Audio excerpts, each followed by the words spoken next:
Hello, hello! Alors, aujourd'hui, on se retrouve pour un nouveau podcast solo par Lianzu, Olia. Et j'espère que vous allez tous bien. En tout cas, moi, je vais bien. J'ai envie de dormir là, tout de suite.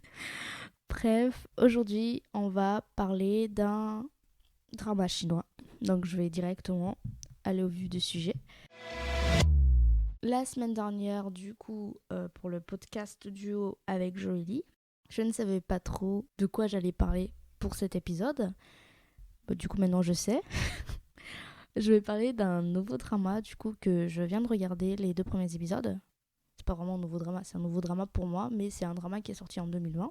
Donc aujourd'hui, c'est la première de la longue série Drama Rendez-vous, podcast solo. Si on considère que Beef n'était pas dans cette série-là, parce qu'on va dire que c'était un hors-série. Donc aujourd'hui, on va parler de Handsome Siblings.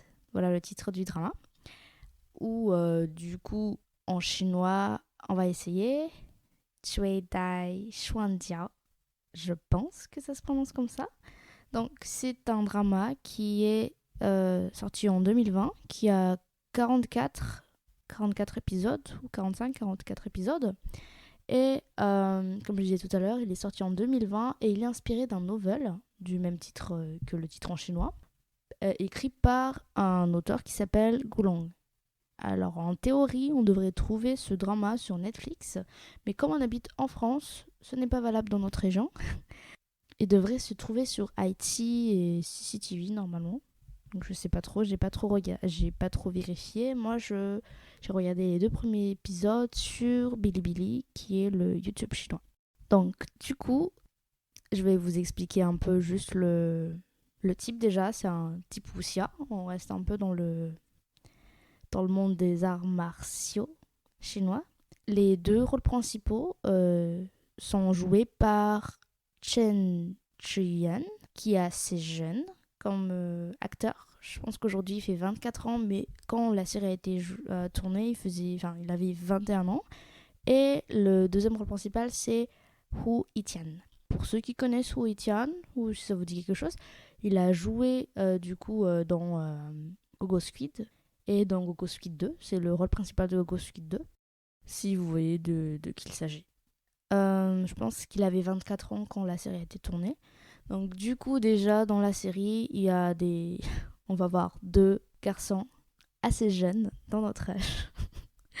Bref, du coup ça c'est assez mignon parce que du coup Chen Jian là, il est assez jeune quand il tourne la série et j'aime bien, il est tout mignon. Pour parler du synopsis de la série, c'est un monde où il y a de l'art martial et ce qui se passe c'est que 2 jumeaux, donc les Handsome Siblings qui est le titre de la série, ont été séparés quand ils étaient petits. Ils vont grandir du coup dans 2 endroits différents. Attendez, ce que je peux trouver peut-être un synopsis un peu plus détaillé que ce que je connais de la série. Donc là, j'ai pris le premier synopsis que j'ai trouvé, donc du site dramafandom.com. Donc c'est en anglais, mais je vais vous traduire globalement ce qu'il raconte. Ah ouais, d'accord. Le synopsis, c'est littéralement une phrase. C'est il y a 2 garçons qui sont jumeaux, qui vont faire face au monde de l'art martial. Et il va avoir de la romance, du bromance et de la... Je sais pas c'est quoi rivalry en français. Les gens qui sont ennemis. Les 2 garçons vont découvrir petit à petit du coup leur passé. Alors, pour parler des 2 personnages principaux, ils sont frères, hein, comme le titre l'indique. Le premier, du coup, qui est joué par le gars qui est plus jeune, s'appelle Xiao Yu dans la série. Et le deuxième, qui est joué par Hui Tian, s'appelle Hua Wu dans l'histoire. Les prénoms de ces 2 garçons veulent dire poisson et fleur en chinois. Bon, je ne sais pas si c'est important pour la suite, mais c'est précisé dans tous les sites de drama que j'ai vu qui parlent de cette série. Donc je le précise, peut-être que ça sera intéressant par la suite de l'histoire. Comme je ne sais pas, j'ai regardé que les 2 premiers épisodes. Donc voilà. Pour vous parler maintenant à proprement dit, du coup, des 2 premiers épisodes que j'ai regardés. Comment dire ? Alors, la série commence par beaucoup de scènes d'arts martiaux, de combats, beaucoup, beaucoup, beaucoup, beaucoup, surtout l'épisode 1. Et bien que ça passe pour les effets spéciaux, je pense, parce que c'est du wuxia, donc on n'a pas vraiment de... Enfin, wuxia, art martial, on n'a pas vraiment de truc qui est fantasy, donc on voit pas de choses ou de l'art du cinéma dans le sens faire des effets spéciaux, donc ça va. C'est pas trop, ça fait pas trop mal aux yeux. Par contre, il y a vraiment des déguisements qui est assez ridicule à mon avis. Je ne sais pas si c'est vraiment ridicule, mais en gros, il y a des personnages qui représentent un coq, un singe, un cochon, et je sais plus, il y a quoi d'autre, un chien. Et le truc, c'est qu'ils ont vraiment le déguisement de théâtre dessus. C'est bizarre. Bon, voilà. Après, euh, vraiment, du coup, on commence la série par une scène où Hui Tian, donc l'acteur d'un des frères, est avec une femme. Donc ces deux personnes sont amoureux dans l'histoire. Ah bon, le truc c'est que moi je croyais que c'était le frère, le personnage qu'on nous montre, mais en fait non, c'est le père des enfants, du coup le père des jumeaux. Donc ça, on le comprend pas forcément au début parce que quand on regarde l'affiche de la série, on voit l'acteur, le premier acteur qui apparaît, et on est en mode d'accord. Et le truc, en fait, ce qui se passe, c'est que très rapidement, on va voir qu'il se passe des choses pas très cool. Notamment, du coup, ce couple-là, les parents vont mourir dans le premier épisode. Bon, pour rappel, hein, c'est du spoil. C'est le spoil des 2 premiers épisodes, mais c'est le principe du drama Rendez-vous. On spoil les 2 premiers épisodes. Donc, moi, je vois qu'ils meurent. Donc, je me dis, ça peut pas être ça. C'est forcément leurs enfants. Donc, en fait, la fille, sur la route où ils se font attaquer, à un moment donné, elle va enfanter les deux jumeaux. Et ils deviennent déjà des bébés assez... bon, ils ont quelques mois. Hein. Ils n'ont pas 0 mois. Ils viennent de naître. Ce qui me fait rire, c'est que du coup, le gars, le père, il dit celui-là ressemble beaucoup à moi. Donc, du coup, ça sera celui qui va être le personnage qui va être joué par le même acteur. Et il dit le deuxième ressemble beaucoup à toi. Bon, du coup, on comprend que c'est des faux jumeaux, hein, parce que sinon, ça marche pas. Euh, donc voilà. Après, ils sont fait attaquer par des personnes. Et après, il y a d'autres personnes qui viennent, entre guillemets, les sauver. Mais en fait, non, c'est pas pour les sauver, c'est pour les tuer. Et bon, ça m'a bien énervé comme scène, parce que c'est assez ridicule. En gros, pour donner le contexte, il y a 2 femmes qui ont sauvé le père et sont amoureuses du père. Mais le père n'aime pas ces 2 femmes. Il aime la servante d'une de ces 2 femmes. Donc, ils s'enfuient avec la servante, parce que la servante est enceinte, pour aller pour aller dans un autre endroit et pour voir son grand frère aussi. Ah oui, je vous ai pas parlé de son grand frère. Donc, voilà ce qui se passe hein, globalement. Et du coup, les 2 femmes, quand ils voient qu'en fait, ils se sont enfuis, qu'ils ont donné 2 enfants, ils sont pas contents. Donc, ils les tuent, entre guillemets. Voilà, ouais. En fait, non, ils les tuent pas vraiment. Le couple se suicide alors qu'ils viennent de donner naissance à leurs enfants. Bon, voilà. Chacun ses principes. Je comprends pas pourquoi ils ont fait ça. Après, les 2 femmes prennent un des jumeaux. Donc, ça sera le jumeau qui s'appelle du coup Huawu. Et ils les emmènent, du coup, ils les élèvent dans l'endroit où ils sont. On verra. On se concentre pas du tout sur ce personnage après, en tout cas pour le 2e épisode. Par contre, celui qui est laissé a été emmené, du coup, par l'oncle. Donc le grand frère du père. Donc il ramène le petit, et il veut venger les parents du coup de cet enfant. Il est pas au courant qu'il y a un autre enfant qui est vivant. Il va partir, il va chercher qui a causé tous ces problèmes, il découvre qui est derrière tout ça, toute cette histoire. C'est d'autre que le servant du coup du père des jumeaux. Et il va aller le chercher dans un... Apparemment, il est dans une vallée. Du coup, la vallée des méchants. C'est vraiment ça la traduction de la vallée. Donc juste pour faire un clin d'œil du coup au drama World of Honor, aux paroles d'honneur, la vallée des méchants dans cette série ressemble beaucoup, entre guillemets, dans l'environnement, à la vallée des fantômes dans Paroles d'honneur. En gros, c'est des personnes qui sont cast out, genre mis à l'écart de la société, qui sont considérées comme méchants et qui vivent dans leur monde. Bon, c'est un village normal, entre guillemets, mais ils sont à l'écart. Par contre, dans Handsome Siblings, je pense vraiment que les personnes qui habitent sont vraiment mauvaises parce que du coup, l'oncle arrive avec le corps du couple qui a été tué et le petit garçon qui est un des deux jumeaux. Et faut dire que l'oncle, du coup, il est très connu. C'est le meilleur sabreur. Sabreur, on appelle ça comme swordman du monde des arts martiaux dans l'histoire. Et donc, tout le monde le reconnaît. Hein, donc, tout le monde... les gens croient qu'il est là pour détruire la vallée des méchants. Mais non, il est là juste pour chercher, en fait, qui a tué son frère et se venger. Donc, il arrive là-bas. Il se fait piéger. Il boit un truc de poison, les gens le piègent, il fait pas attention, il cherche après l'enfant parce que l'enfant a été pris. Pareil pour le corps de son petit frère et de la femme de son petit frère. Donc en fait, il est complètement perdu. Dans le sens, il fait tout, mais en fait, il perd tout.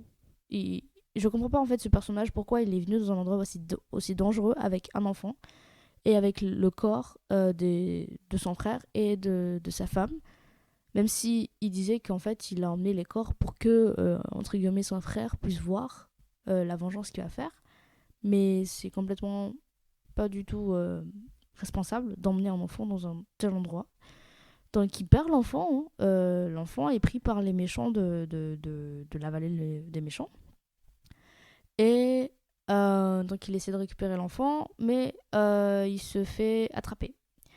Donc il le massacre. Il n'est pas mort, mais 8 de ces je ne sais pas combien mérindiens sont KO, sont détruites. Donc en théorie, il devrait mourir. Donc il y a un des gars qui habite dans cette vallée, qui est un spécialiste de médecine.